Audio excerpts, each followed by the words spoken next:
Bonjour, je suis Monia Pelletier, TRA, thérapeute en relation d'aide, et dans cette capsule, je vous présente mon atelier, la gestion du stress.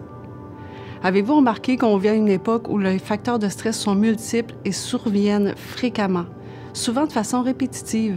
Arriver à l'heure au travail, préparer les enfants à temps pour aller à l'école, prendre soin d'un proche qui est malade, perdre quelqu'un, ou s'inquiéter pour savoir comment on va payer l'hypothèque, attendre dans le trafic même.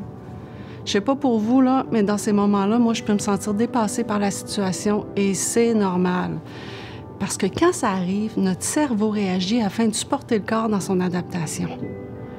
Savez-vous qu'il existe le bon stress et le mauvais stress? Vous êtes surpris, hein?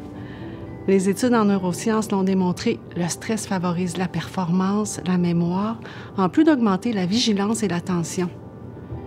Eh bien, sachez qu'il existe ce que l'on appelle le stress. EU, là, ça veut dire approprié. C'est le stress positif qui nous aide à travers les défis du quotidien ou à aborder les nouvelles situations, comme parler devant une caméra, par exemple. À l'opposé, il existe le distress qui, lui, induit une réaction négative et qui, à la longue, peut causer des dommages au niveau de la santé physique et mentale.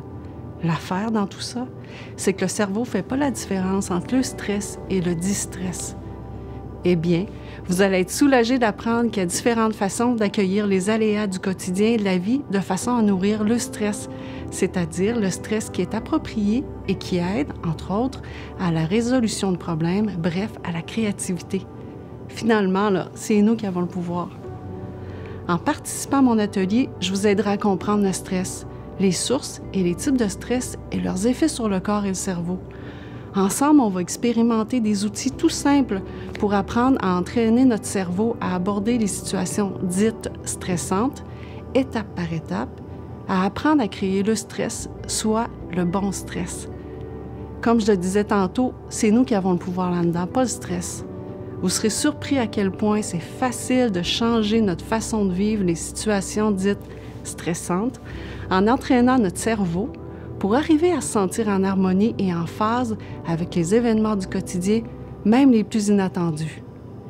Le stress est devenu une vraie passion pour moi et j'ai très hâte de vous transmettre tout ce que je sais sur ces secrets. Au plaisir de faire votre rencontre.